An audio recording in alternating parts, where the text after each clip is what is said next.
umuri dunya wa din. Asyhadu an la ilaha illallah wa asyhadu anna Muhammadan abduhu wa rasuluhu amma ba'du. Faqala Allah Ta'ala fil Qur'anil Azim. A'udzu billahi minasyaitonir rajim. Ud'u ila sabili rabbika bil hikmah wal mau'izatil hasanah wajadilhum billati hiya ahsan. Al-ayah. Hadirin wal hadirat rahimakumullah. Yang pertama dan yang paling utama, mari kita panjatkan puji syukur kepada Allah Rabbul Ghafur, yang mana dengan inayah, iroda dan hidayahnya, alhamdulillah pada petang sore yang cukup cerah ini kita kembali bermuajahah setelah liburan yang cukup panjang. Ada sebulan mungkin ya, atau setahun ya, 2021 sampai 2022. Sekarang kita lanjutkan kajiannya kepada halaman 9 ya, lanjutkan ke halaman 9 pada kalimat qauluhu ad-da'watu ilaihi ya, yaitu mengajak kepada Islam, mengajak kepada ilmu. Ini merupakan kewajiban yang keempat ya, setelah berilmu. Kemudian mengajak orang, ini adalah kewajiban yang ketiga, ya, berilmu, mengamalkan ilmunya dan berdakwah. Nanti yang keempat itu sabar di atas dakwah. Kewajiban ketiga yang diuraikan oleh Syekh Muhammad Abi Wahab dalam kitabnya Salah Satu Usul, kemudian diberikan syarah oleh Syekh Muhammad bin Shalih Al-Utsaimin rahimahullah, yang kita pegang bukunya ya, itu halaman 9. Di sana dikatakan qauluhu, ungkapannya atau kalimat pernyataannya, ada watu ilaihi, mengajak kepadanya, yaitu mengajak pada ilmu yang telah diraih dan telah diamalkan. Ayat yaitu maksudnya ada watu ila ma jaa bihi rasulu sallallahu alaihi wasallam min syariatillahi ta'ala. Diulangi.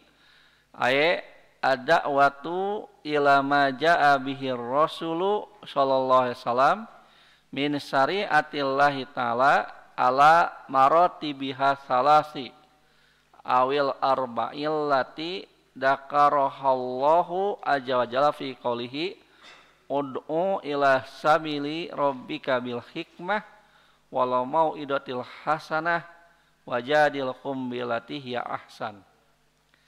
Silakan ditulis terjemahnya. Jadi pernyataan ia mengajak kepadanya itu adalah ada watu ila maja bihi rasulu sallallahu alaihi wasallam, yaitu mengajak kepada risalah yang dibawa oleh Rasul Nabi kita Muhammad sallallahu alaihi wasallam. Jadi ketika kita sudah berilmu, beramal, maka ketiganya adalah berdakwah. Nah, jadi dakwah itu kewajiban ya. Maka setelah kalian mengamalkan ilmunya, mencoba mengajak, menyeru. Nah, itu dakwah. Dakwah itu ajakan, seruan, panggilan, itu makna bahasa daripada dakwah. Da'a yad'u dakwatan wa du'aan. Bahkan doa juga akar katanya sama dengan da'a yad'u. Hanya masdarnya ada dakwatan, ada doaan. Artinya juga menyeru ya. Makanya berdoa itu hanya kepada Allah Subhanahu wa taala. Wala tad'u ma'allahi ahadan. Syukron. Jangan kau seru Allah bersama Allah, jangan kau menyeru seseorang atau seorang makhluk pun bersama Allah. Jadi hanya kepada Allah kita beribadah, memohon, berdoa, atau mungkin juga isti'anah, yaitu meminta pertolongan. Itu juga kepada Allah. Nah, dakwah secara harfiah sama dengan doa, Tapi dakwah konotasinya mengajak orang lain supaya mengamalkan seperti yang kita amalkan. Maka dakwah jangan dipersempit maknanya menjadi khutbah. Nah, khutbah itu bagian dari dakwah. Karena dakwah lebih luas, spektrum dakwah itu lebih luas. Nah, lebih luas, ya, lebih meliputi segala aspek yang kita amalkan, itu bisa menjadi satu ajakan pada orang lain. Ya, termasuk promosi itu juga dakwah sebetulnya. Kalau ada produk dipromosikan terus-menerus, ya itu kan orang jadi penasaran gitu. Sejatinya itu adalah dakwah, hanya kepada urusan muamalah, jual beli produk misalkan. Nah, kita juga kalau terus-menerus memperlihatkan misi kita pada orang lain, itu artinya kita juga mengajak gitu. Seperti antum kemarin liburan pulang kampung, lalu di kampungnya alhamdulillah misalkan masuk ke masjid, mengimami, lalu kata jamaah, hebat, ya, gitu kan. Itu juga sebetulnya secara tidak langsung sudah berdakwah, mempromosikan Baitur Rahman, gitu kan. Kalau orang bertanya, itu kuliahnya di mana, nyantrinya di mana, nah, kan belajarnya di mana, Baitur Rahman Gedung 5, nah, gitu kan. Itu juga dakwah. Ya. Guru tauhidnya siapa, nah, kan? Juga langsung disampaikan. Nah, itu juga promosi ya. Nah, itu bagian dari ajakan sebetulnya. Hayu gitu. Walau kita tidak hayu, kalau orang sudah melihat produknya bagus, mereka akan tertarik. Sama dengan orang kalau buruk juga itu mengajak kepada penolakan. Makanya kalau produknya kurang bagus, nggak perlu basa-basi, orang juga menolak itu. Nah, oleh karena itu kita sebagai kaum muslimin, antum yang sudah didik beberapa bulan atau bahkan beberapa tahun di sini, coba perlihatkan kepada masyarakat sebagai santri Baitur Rahman yang berakhlak mulia gitu, berilmu tinggi, berhati besar, kan gitu, luar biasa. Jadi orangnya itu luar biasa lah, orang kagum karena baik hati dan murah senyum kan gitu. Suka menabung. Nah, itu luar biasa ya. Hebat nih santri Baitur Rahman. Nah, itu juga ajakan secara tidak langsung. Makanya dakwah itu nanti ada dakwah bil hal, dakwah bil maqalah gitu. Dakwah bil kitabah gitu. Bahkan sekarang dakwah bil WhatsApp group gitu. Bisa ya. Nah, kalau antum buat satu esai tulisan yang mengajak kepada kebaikan, itu juga dakwah. Ala kulli hal, segala perilaku kita itu menjadi satu ajakan bagi orang lain. Mengajak kepada kebaikan, sekaligus juga kalau kita menjadi cerminan buruk, itu mengajak kepada kejelekan. Makanya harus perbagus akhlak antum kalau pulang kampung ya, supaya orang tertarik, bagus santri Baitur Rahman mah gitu. Begitu, kalau kita buruk akhlak, jelek perangai, jadi orang di mana saya teh? Santri-santri. Kalau antum disebut 2 kali santri-santri itu konotasinya bagus atau jelek? Jelek. Seperti ayah haji kan, haji-haji. Itu teh haji-haji judi kan gitu. Haji-haji gapleh. Itu kalau sudah disebut gelarnya 2 kali itu jelek, Ustadz, kan itu pasti konotasinya jelek, ya. Nah, makanya kalau antum sebagai santri lalu disebut 2 kali santri-santri, itu jelek pastilah, ya, kakak gapleh umpamana, yang gitu. Nah, ini gambaran spektrum dakwah luas. Tapi di sini dispesifikkan bahwa ajakan itu kepada risalah Rasulullah SAW min syariatillahi ta'ala, ya, berupa syariat Allah Ta'ala. Itu syariat itu apa? Ajaran Allah. Mulai daripada arkanul iman, arkanul Islam, ya. Semua itu syariat Allah. Dan tentu saja yang paling utama adalah arkanul Islam, ya, diperlihatkan pada orang lain, karena arkanul iman itu nanti lebih banyak kepada urusan hati, tasdikul bil qalbi. Tapi kalau rukun Islam itu pasti ada syiar-syiar yang terlihat, misalkan sholat berjamaah, Ya, antum pulang kemarin di rumahnya masing-masing sholat berjamaah atau sholat munfarid? Ini liburnya 2 pekan ya kalau nggak salah. Saya tidak ngisi itu 2 pekan atau 3 pekan. 2 pekan ya. Karena sebelumnya tidak ngisi karena ada acara ya, daurah. Nah, 2 pekan di rumah masing-masing antum banyak berjamaah atau banyak munfarid? Atau banyak tidak sholat? Musibah kalau tidak sholat, ya durhaka. Naudzubillah min dzalik. Ya. Saya mah banyak di jama, wah, ya rifu atau kayak, ya. Lohor jeung asar, maghrib jeung isya, subuh jeung duha, wah, jama wae nggak boleh ya. Antum harusnya jama itu hanya ketika kondisi memaksa untuk dijama. Nah, karena sholat itu adalah pada awal waktu, afdhalus sholat itu pada awal waktu, dan itu adalah berjamaah. Nah, ketika buah amal kita terlihat orang lain itu bagus, secara tidak langsung antum telah mendakwahkan alma mater, ya, tempat antum belajar. Begitu, ya, sama siapapun juga. Kadang-kadang kita juga cemburu ya dengan orang-orang yang belajar di luar, umpamanya maksudnya di luar madrasah, mereka belajar di sekolah umum, tapi gairah Islamnya tinggi, wah itu luar biasa. Ya, ada memang Allah memberikan taufik itu juga tidak pandang bulu ya, yahdi lima yasha gitu. Allah juga akan memberikan hidayah kepada siapa yang dia kehendaki, termasuk orang yang mungkin sekolahnya sekolah umum gitu. Tapi militansi Islamnya tinggi, giroh Islamnya, semangat belajarnya luar biasa. Sampai mau belajar nauk sorof gitu dan sebagainya. Nah ini seharusnya kita sebagai santri ya, di satu pesantren merasa malu kalau ada fenomena seperti itu. Saya mengalami ketika di Nia itu, anak-anak di Nia juga tidak seluruhnya dari pesantren, kebanyakan justru dari umum. Tapi giroh Islamnya luar biasa. Gitu. Sekarang mereka bekerja di Jakarta, di perusahaan umum ya, bidang umum, kan memang spesialisnya bidang umum, bukan bidang agama. Tapi militansinya tetap terjaga, alhamdulillah, sebagai alumni madrasah diniyah kita. Nah itu gambaran bahwa kadang-kadang Allah memberikan hidayah juga kepada orang yang belajar di tempat-tempat umum.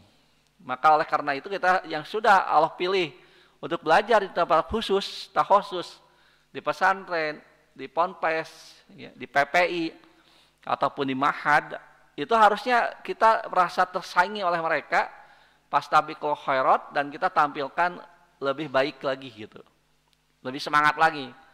Kenapa? Karena kita terbiasa, kita tiap hari, tiap waktu belajar dengan Al-Quran, mengkaji Quran, mencintai Quran. Tapi mungkin sunatullahnya kadang-kadang anak pesantren itu juga merasa futur ya, merasa jenuh. Karena mungkin sudah lama dia Quran sunnah, akhirnya begitu liburan, lupa dengan Quran sunnahnya gitu. Karena ingin liburan. Oh tuh tisuk nuka sore karena game gitu. Oh iya senang liburan, daya di mahad aya game, mumpung di bumi tuh game. Quran mah tadi baca-baca acan ayat-ayat. Oh, pan musibah.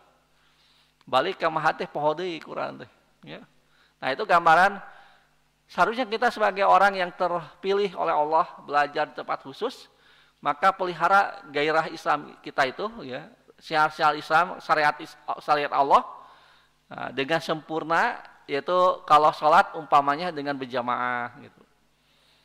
Kalau kita misalkan birrul walidain, ihsan kepada kedua orang tua juga itu sebagai buah pendidikan di tempat ini.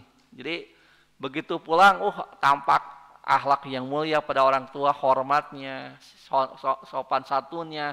Nanti orang tua juga, nyanya karaosnya merangkali teh gitu. Jadi semangat memberikan support dan dukungannya semangat. Kenapa? Karena hasilnya terasa.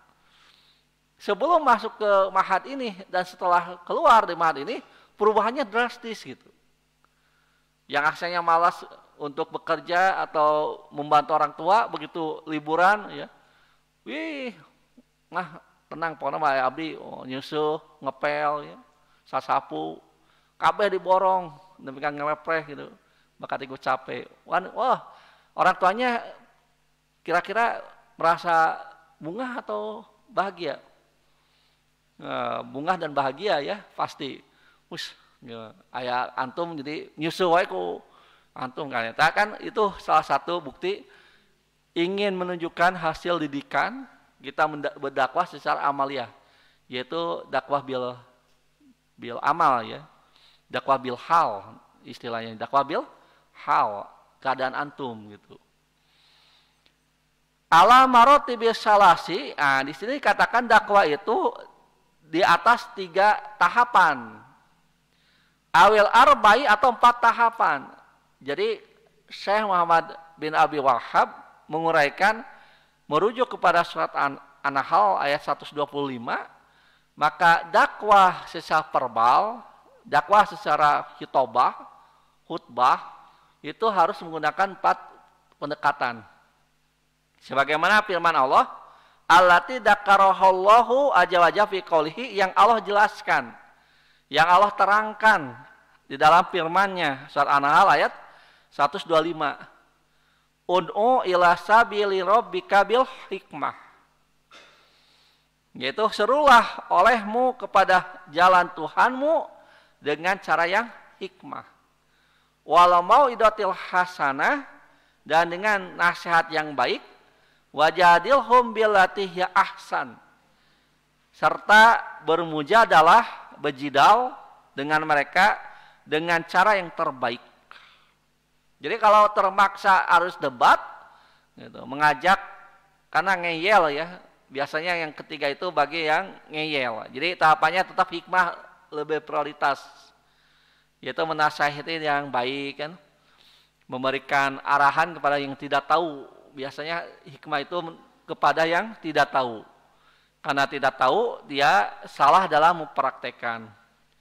Contoh dakwah dengan hikmah itu yang kita bisa saksikan dalam sejarah atau mungkin dalam ungkapan-ungkapan para ahli sirah. Di antaranya bagaimana Rasulullah SAW menasihati Arab Badui yang terkenal, ini hadisnya ya, masyhur. Yang mana Arab Badui itu tidak tahu bahwa itu masjid gitu ya. Kemudian di sana tidak boleh buang air kecil alias kencing. Yang gitu kan. Jadi ada Arab Badui karena tidak tahu, karena mungkin mereka itu nomaden ya, tidak punya rumah tetap itu.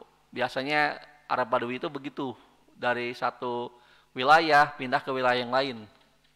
Intikal, pindah-pindahan kan gitu. Maka sebetulnya secara ilmu juga mereka terbatas. Kurang ilmu, sekaligus juga kurang adab. Dia begitu masuk masjid, kemudian ingin buang air, tatahan mungkin. WRW di judu gitu. Wah, kan sahabat ketika itu langsung nafsu. Maunya senaya anu kiih di masjid. Sobawe di dia mun aya nu kiih di masjid kumaha meureun teu di sentak mah nya, teu ditongtak. Tapi Rasul tidak beraksi, biarkan saja. Hanya Rasul menyuruh sahabatnya supaya tidak menegur, karena kalau ditegur dia sedang kencing, itu kan kejadiannya lebih parah kan. Orang yang sedang kencing dihuskeun, wow, lompat. Kayak air kencingnya kemana-mana kan, gitu, bahaya. Karena lompat, ruas kan itu, balik kanan disemprotkan, ya bahaya. Jadi biarkan kata Rasul, hanya setelah beres dibanjur ku ember sacai, dia banjur ku cai sa ember. Itu karena bukan kondisi seperti sekarang ada karpet dan lantai ya. Kalau sekarang mah tuh kacida akhir karpet kieu. Itu kan dulu itu berlantaikan debu ya, bawahnya nggak ada keramik. Maka kecing langsung dibanjur oleh air, udah selesai. Nah, itu bagaimana Rasulullah SAW menghadapi situasi dengan dakwah yang hikmah. Dan sering kita banyak sekali Rasulullah SAW ya, menegur orang, tapi terasa tidak ditegur gitu. Luar biasa Rasul hikmahnya. Terutama bagi orang yang kurang ilmu, yang tidak berilmu, seperti Arab Badui. Cucu Rasulullah SAW juga pernah ya, mempraktekkan bil hikmah, yaitu diantaranya yang sering saya sampaikan kisah tentang Hasan dan Husain membetulkan wudunya seorang kakek. Ya.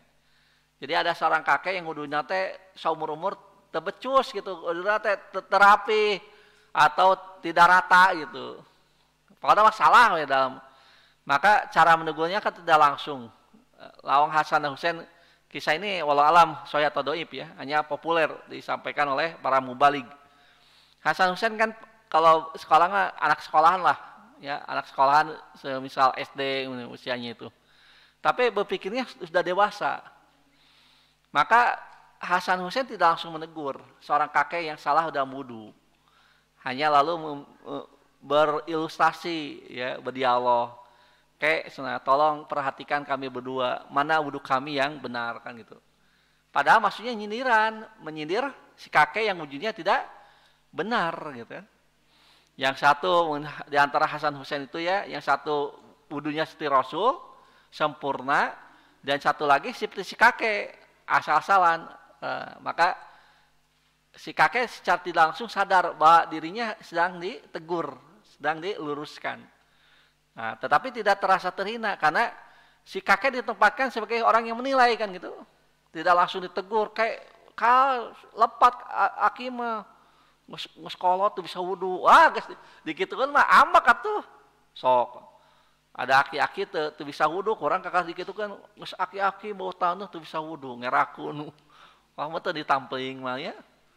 Nah, tapi kan tidak begitu cara negurnya. Nah, bil hikmah. Nah, itu dengan cara yang bijaksana ya, menjaga perasaan orang. Ya. Nah, wal mau'idatul hasanah, nasihat yang baik itu umumnya ditujukan kepada orang yang tahu tapi melanggar. Nah, teguran di mana dia tuh tahu gitu, seperti sesama santri gitu. Atau sesama mahasiswa, yang satu taat aturan, yang satu melanggar aturan. Yang melanggar itu diberikan nasihat, ya, supaya kembali kepada jalan yang baik. Gitu. Adapun wajadilhum billati hiya ahsan mah kepada orang yang memang menentang kepada kebenaran, maka kita ajak saja debat. Wajadilhum billati hiya ahsan, dan debatlah mereka dengan cara yang terbaik. Umumnya ini di kalangan ahli kitab. Karena mereka mengetahui kebenaran, tapi kadang-kadang memang menentangnya, khususnya Yahudi ya. Yahudi itu makanya pernah saya sampaikan kalau kata ulama ada orang yang mengetahui kebenaran tetapi melanggar, maka itu cenderung menyerupai Yahudi. Sebaliknya orang yang melakukan kebaikan tanpa ilmu, ya, melakukan amal tanpa ilmu, maka itu disebutnya menyerupai Nasrani, kan gitu.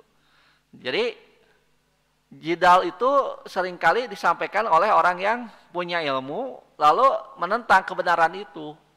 Maka tentu saja kita sebagai orang yang memegang teguh kebenaran, mau tidak mau harus menghadapi orang seperti ini. Hanya koridornya billati ya ahsan. Carilah metode yang terbaik untuk menghadapi orang yang nentang itu. Saya pernah dengar satu kisah misalkan yang dekat-dekat ya, itu Ustadz Ahmad Dedat menghadapi Syiah. Nah, ini kan ini ceritanya sering kita dengar dari mubalig ya, Ahlussunnah wal Jamaah. Jadi cara debatnya elok gitu, indah. Sekali pukul temenge gitu bahasa Surama. Ya, langsung KO gitu. Jadi ketika orang Syiah sudah siap siaga untuk debat, Ustadz Ahmad Dedat sengaja terlambat kan gitu. Begitu datang Ustadz Ahmad Dedat, lalu si sandalnya itu diteng-teng di ketiak beliau, di diganya di kitu tah. Si sandalnya itu disimpan itu. Bari mengatakan, kan telajim gitu ya, telajim sandal dicandak ke lebat cukup ya sandal mah di luar kan gitu. Lalu Ahmad Dedat ketika ditegur kenapa sandalnya dibawa, lalu Ahmad Dedat kan Ustadz Ahmad Dedat hanya menyatakan cenah zaman Rasul gitu. Orang Syiah suka maling sandal gitu. Kan gitu. Jadi sieun leungit cenah-cenah di zaman Rasul orang Syiah suka maling sandal. Nah, itu kan kejebak ungkapan itu. Orang Syiah lalu menegur, di zaman Rasul mah can aya Syiah. Nah, kan itu justru itu masalahnya.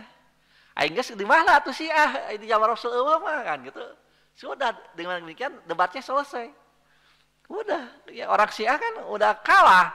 Kenapa? Kan dia sendiri mengatakan di zaman Rasul mah can aya can aya Syiah. Ya enggak satu can aya Syiah mah. Berarti Syiah teh lain ajaran Rasul. Kan selesai. Gara-gara dia tidak mau disebut maling gitu. Dia kan disebut cenah cek batur gitu. Di zaman Rasul Syiah teh sok maling sandal, badak di bawah sandal langsung gitu. Langsung orang Syiah teh kasinggung, oh can aya di zaman Rasul mah Syiah teh. Ya udah itu selesai debatnya, enggak perlu diperpanjang. Berarti Syiah teh lain ajaran Rasul, selesai. Kalau bukan ajaran Rasul, kenapa diamalkan kan gitu. Selesai. Seperti dialognya Nabiullah Ibrahim ya yang diabadikan dalam Al-Qur'an kan. Ketika Nabi Ibrahim diinterogasi, diintimidasi ya. Kamu sebagai terdakwah telah menghancurkan patung-patung itu. Karena Nabi Ibrahim sedikit saja. Bal fa'alahu kabiruhu hada. Lain orang satahan pang badagna kan gitu. Kan ngagilak we saeutik gitu. Langsung kan mereka mengatakan raja sendiri kan murka. Ini patung yang besar nggak bisa buat apa-apa. Kamu berdusta, masa patung merusak, nah, gitu. Karena patung itu tidak bisa berbuat apa atau digilakan atau Nabi Ibrahim ngambil. Nah, atau geus apa teu bisa nanaon buat disembah. Ya. Patung itu memang tidak bisa berdaya, kenapa disembah? Kan gitu. Udah selesai debatnya. Nah, itulah contoh-contoh wajadilhum billati ya ahsan. Jadi bagaimana kita mendebat orang itu secara efektif. Selesai, tidak perlu debat kusir. Kalau kita kan ingin kuku, wah, kaditu kadio gitunya. Padahal cukup dengan kalau mau berdebat dengan orang seperti itu, ya gunakan logika yang paling tepat. Seperti Ustadz Ahmad Didat tadi gitu. Selesai. Terus kisah Ustadz ini Imam Abu Hanifah juga sama kita dengar gitu. Bagaimana Imam Abu Hanifah mendebat orang ateis gitu kan. Sederhana saja, sama dengan kisah tadi. Mereka sudah berkumpul, Imam Abu Hanifah belum muncul gitu kan. Wah, mereka sudah sorak-sorai. Wah, di WO, tahu di WO? Ya, dianggap kalah karena tidak bertanding gitu. Seperti antum mau badminton, pertandingan atau futsal, teu datang. Itu namanya di WO, lain di WA. Nah, di WA itu muncul WA, berarti di WO gitu. Nah, ternyata memang itu strategi Imam Abu Hanifah gitu kan. Begitu datang, wah kamu terlambat. Kan lalu bercerita, tadi saya mau ke sini lihat sebuah pohon membelah diri. Begitu. Karena ada sungai gitu ya, terus pohon itu menjajar menjadi jembatan gitu. Langsung kan orang ateisnya mengatakan kamu dusta, nggak mungkin kan gitu. Pohon membelah dirinya sendiri tanpa ada yang membelah, dan jembatan tidak akan mungkin ada tanpa yang membuat. Nah itu kan poinnya, justru masuk ke poinnya. Kamu katakan tidak mungkin jembatan jadi dengan sendirinya, apalagi alam semesta gitu kan. Udah selesai debatnya. Orang ateis langsung takluk gitu. Kenapa? Karena mereka menolak adanya Tuhan pencipta. Padahal dikisahkan nggak mungkin jembatan ada tanpa yang membuat. Sama saja tidak mungkin alam semesta wujud tanpa ada yang menciptakan.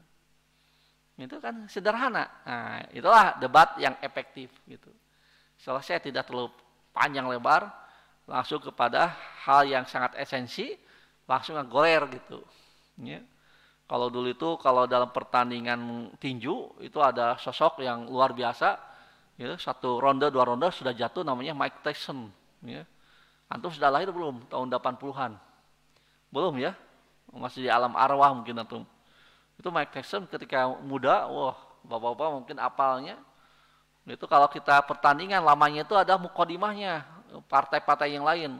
Begitu pantai inti Mike Tyson, kita hanya nonton 2 menit sudah selesai gitu.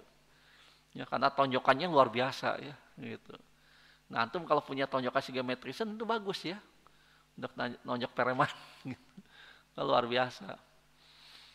Ikhwatul iman, kemudian di sana dikatakan warabiat. Yang keempat, apa yang keempat?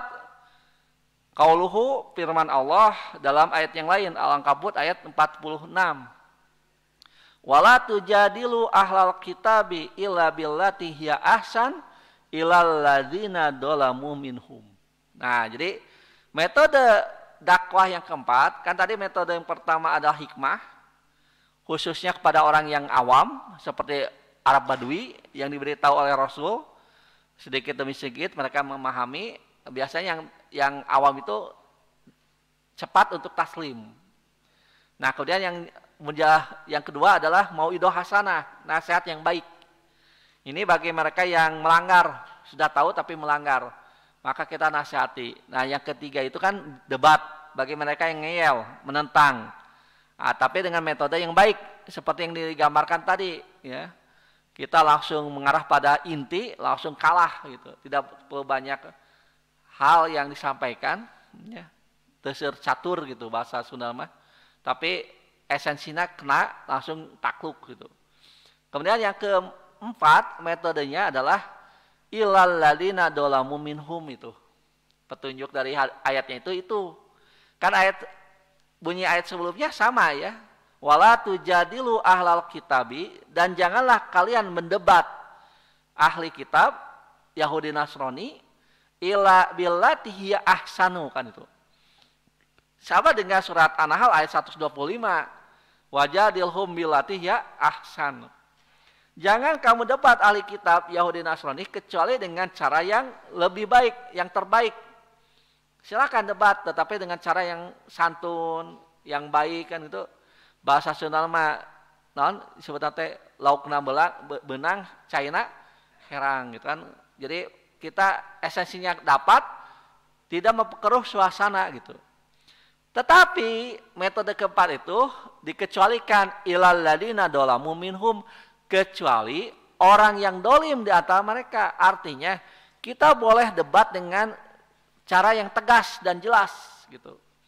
Yang sedikit kasar lah kalau bahasa kita mah, kepada orang yang dolim, orang yang melanggar aturan secara nyata gitu, orang yang aniaya. Nah, maka dakwanya itu adalah dengan cara menghindarkan orang itu dari kedolimannya, mencegah orang itu dari kedolimannya.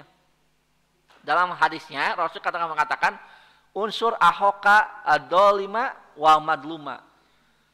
Tolonglah olehmu saudaramu yang dolim dan yang didolim. Nah, maka sahabat kan mengatakan, ya Rasulullah, kalau disuruh menolong yang didolim itu dapat dimengerti. Ya, ada orang yang disiksa kita tolong kan, ada orang yang ditipu kita tolong kan, itu yang didolim. Tetapi bagaimana caranya kami menolong orang yang mendolim, yang menganiaya? Maka caranya Rasul memberikan jawaban, yaitu dengan cara engkau mencegah dia dari perbuatan dolimnya. Nah, jadi ilal ladina dzalamu minhum, dakwah nateh itu dengan sifat yang lebih keras gitu. Caranya bagaimana kita mencegah orang itu tidak jadi melaksanakan kedolimannya. Ada orang sudah niat untuk mencuri. Nah, kita yang tahu lalu memberitahu gitu. Bagaimana caranya supaya dia tidak jadi mencuri gitu. Ya kalau perlu dia ditahan ke orang teh. Mau didengkek gitu.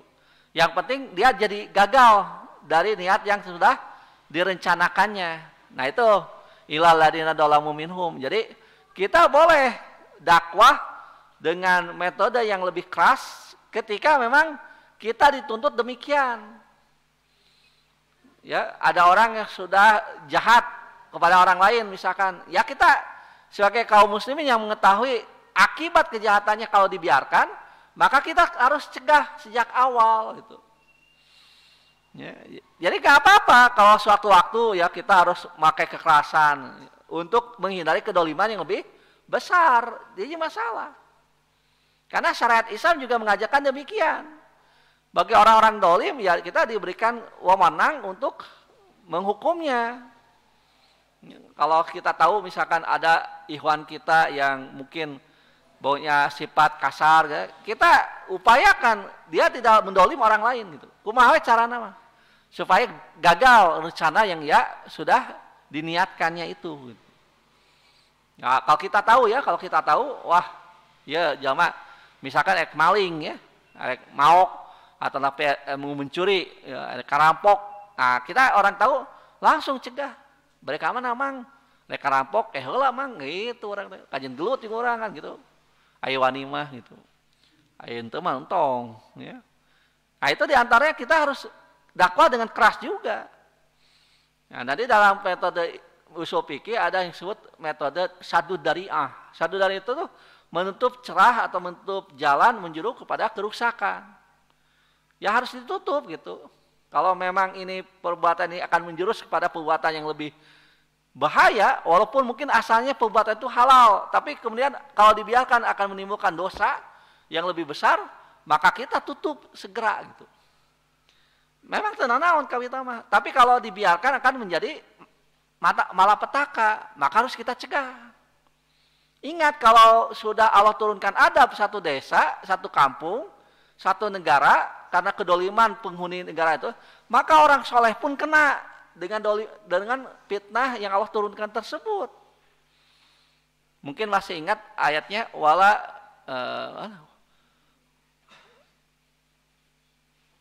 yang hendaklah takut. Ya wattaku fitnata la tusibanal ladina dolamun minkum khashoh. Ada yang tahu surat apa ayat berapa? Wattaku, hendaklah waspada, hendaklah hati-hati.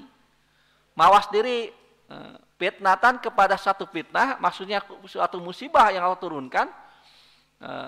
Tapi bukan kepada orang dolim yang khusus mereka saja. Artinya kalau sudah Allah turunkan karena kemaksiatan penghuni desa tersebut, maka seluruh desa hancur gitu. Nah, kayak ketika kita tahu ada orang yang ingin melakukan kemungkaran dan kita mampu merubahnya, mencegahnya, kewajiban kita mencegahnya walaupun dengan keras gitu. Jadi metodenya kan tadi mah lembut ya. Dengan hikmah, mau'idoh hasanah kan, bahkan mujadalah atau jidal pun kalau debat yang terbaik. Artinya kita debat yang santun, yang baik gitu. Nah, kalau ini tidak bisa kita lakukan karena dia dolim, jelas-jelas dolim, maka kita dakwahkan dengan dakwah yang cukup keras. Kena dengan satu ungkapan hadis yaitu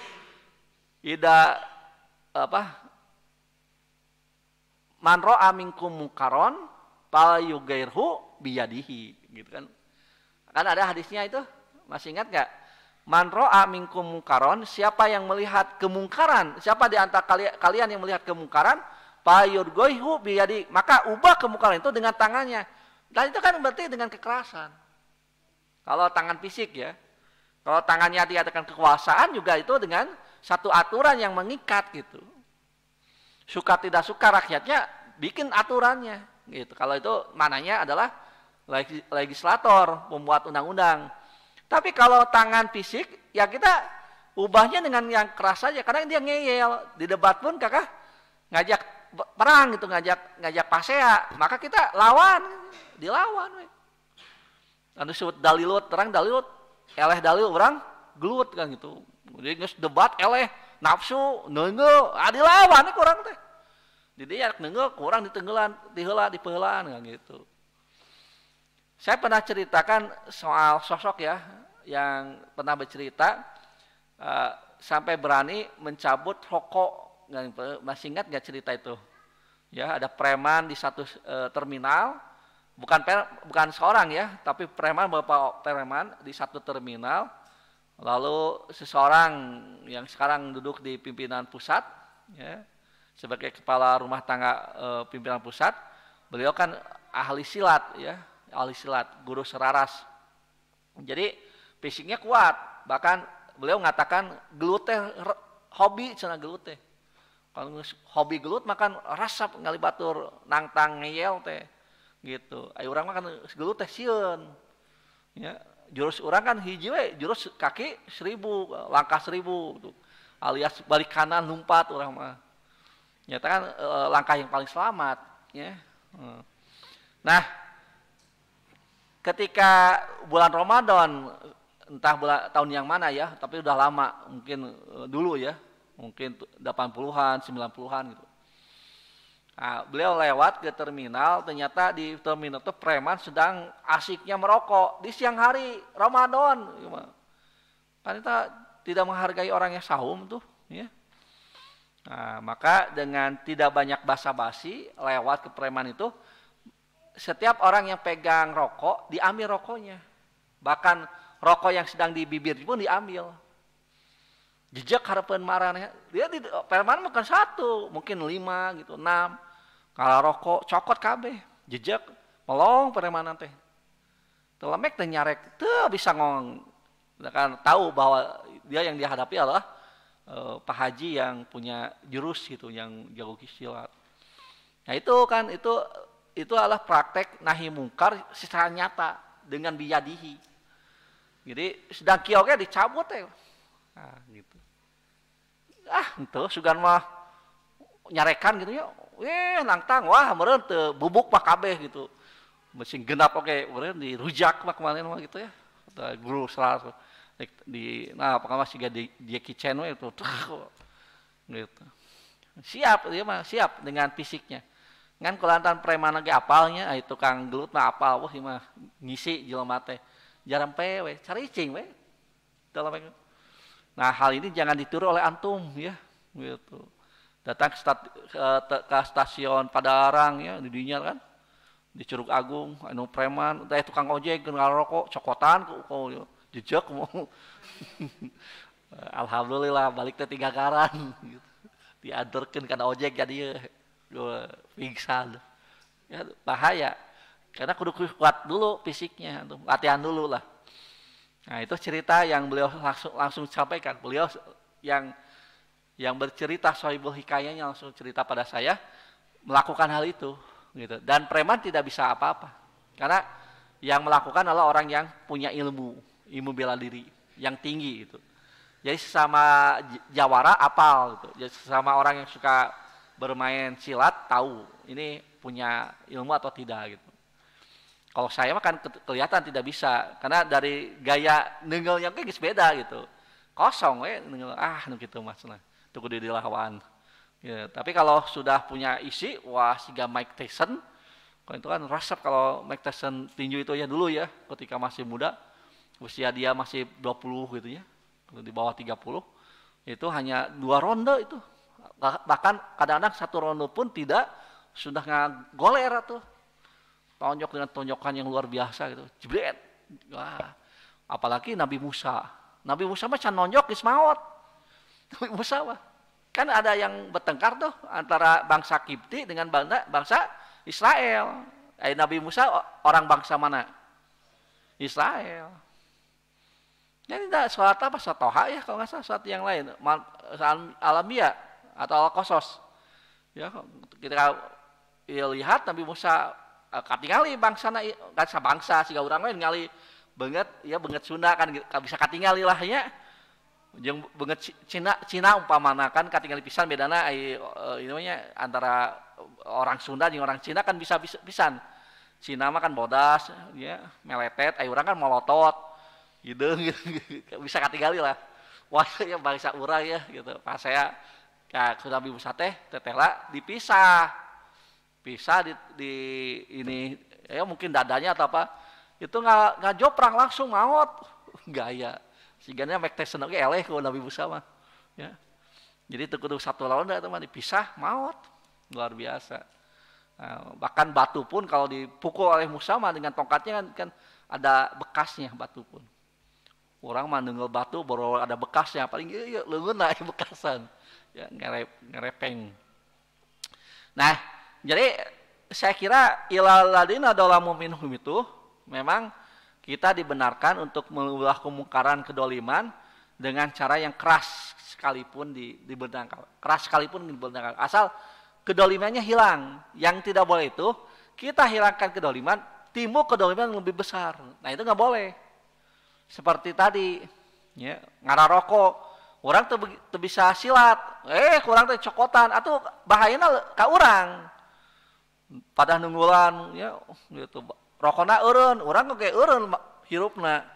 Tiba ke rumah sakit, ke kamar mayat, nggak joprak, kan gitu. Ya itu kan madorot yang lebih besar. Jadi nggak boleh antum mencegah kemungkaran, tapi akan timbul kemungkaran lebih besar, nggak boleh. Maka pakai pertimbangan, pakai akal kita, kira-kira pertimbangan akal kita itu ini masalah tidak? Ya, kalau masalah silahkan. Gitu ya. Jadi kemungkaran itu nahi mungkar resikonya lebih besar daripada amar ma'ruf. Itu yang harus dicatat. Kalau amar ma'ruf resikonya hanya orang dibenci saja. Nahi mungkar rata-rata beresiko adalah perlawanan, ya pertentangan. Nahi mungkar. Jadi kemungkaran kita cegah, itu pasti mereka akan marah gitu. Coba saja ada orang judi, ya, kemudian kita ubrak-abrik meja judinya, kira-kira anu judi ka urang kumaha? Ngajak sasalaman moal. Boro-boro ngajak sasalaman. Berarti ngajak gelut kan gitu. Ya, karena itu nahi mungkar begitu. Resikonya berat. Tapi kalau kita mampu silakan. Satu alinea lagi ya, kita lanjutkan dulu. Wala budda li hadhil dakwati min ilmin bi syariatillahi azza wa jalla. Tuh. Kata Syekh Muhammad bin Shalih Al Utsaimin, wala budda itu mesti, harus ya. Li hadhihi dakwati, untuk dakwah ini min ilmin bi syariatillahi azza wa jalla, mengetahui terhadap syariat Allah azza wa jalla. Jadi nggak boleh kita mencegah yang ma'ruf, yang kita sangka itu mungkar gitu. Nggak boleh. Ini adalah ma'ruf yang kita tidak tahu, disangka oleh kita mungkar. Nah, makanya harus kita tahu yang ma'ruf adalah ma'ruf, yang mungkar adalah mungkar gitu. Nggak boleh kita mencegah sesuatu yang sebenarnya kita tidak tahu bahwa itu adalah sesuatu yang dibenarkan. Mungkin ada praktek ibadah yang kita tidak tahu kan itu, lalu kita cegah, nggak boleh. Kita harus tahu benar terhadap syariat Islam bahwa ini adalah sesuatu yang syirik. Kalau dalam bahasa akidah, ini sesuatu yang bid'ah dalam masalah ibadah gitu. Baru kita cegah. Jangan abu-abu, ilmu kita harus jelas. Ini sunnah atau bid'ah? Oh ini sunnah, kita harus dorong gitu. Oh ini bid'ah, kita harus cegah gitu.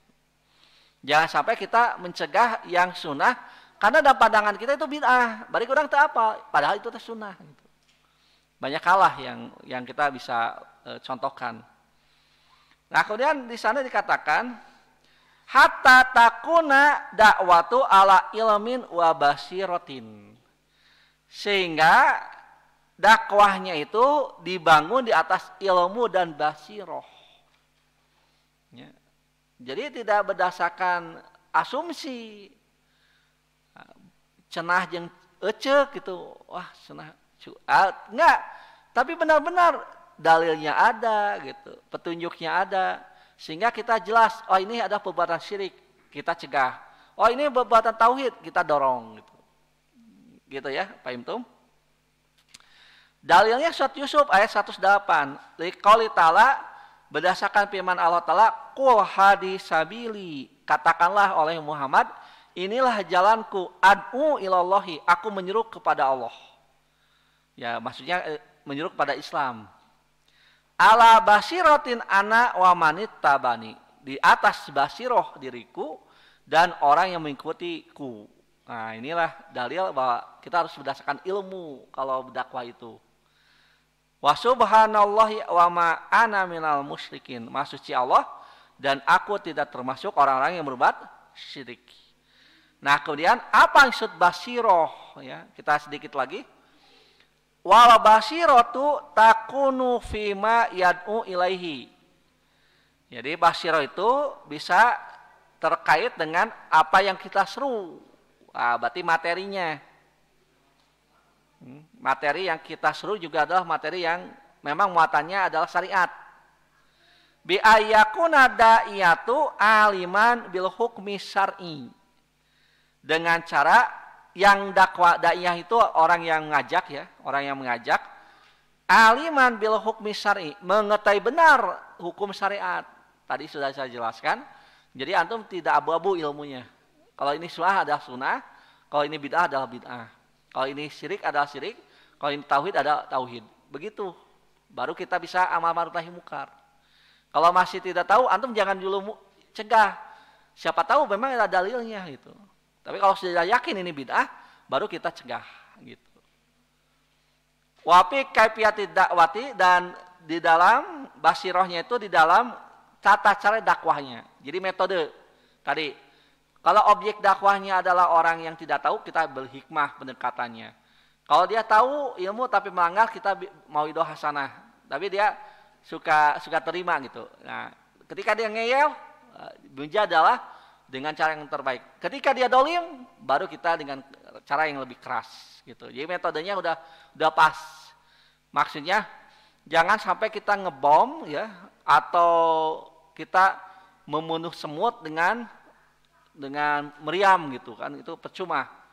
Ya, maksudnya perkara yang kecil dibom gitu, nggak perlu kan. Kita cukup kalau sesuatu yang kita bisa tembak aja gitu. Nggak pakai senapan tank wajah, nggak perlu gitu. Kalau memang kita dengan pistol ya bisa lemah, ya dengan pistol aja gitu. Nah itu diibaratkan dengan kaifiyah dakwah. Jadi nggak perlu debat dengan orang yang jahil, yang tidak punya ilmu, percuma kan gitu. Nah kemudian yang terakhir, wafi halil mad'u, basiroh ilmu terkait dengan kondisi yang diajak tadi. Jadi kalau kira-kira hanya orang yang berasal dari pedesaan, itu perkampungan, maka pendekatannya enggak persuasif. Jangan pendekatan yang sok ilmiah sampai orang jadi kaget, ini teh apa itunya, sisian unggul gitu, asimilasi kan itu, konotasi, apa namanya ya, militansi, bingung, nah sisian wainya nih. Padahal maksudnya kan itu bahasa asing yang dia sampaikan. Nah ini juga harus disesuaikan dengan kadar kemampuan pendengarnya gitu. Jangan sampai ingin disebut hebat lalu kita pakai bahasa-bahasa yang orang tidak paham gitu. Demikian ya untuk pertemuan hari ini. Jadi mudah-mudahan apa yang disampaikan ada guna manfaatnya, benar dan hilapnya dari yang menyampaikannya. Ya Allah dan Rasulnya berlepas diri dari kesalahan tersebut. Alaafu minkum. Kita akhiri dengan kafaratul majlis. Subhanakallahumma wa bihamdika asyhadu an la ilaha illa anta astaghfiruka wa atubu ilaik. Walhamdulillahi alamin. Wassalamualaikum warahmatullahi wabarakatuh.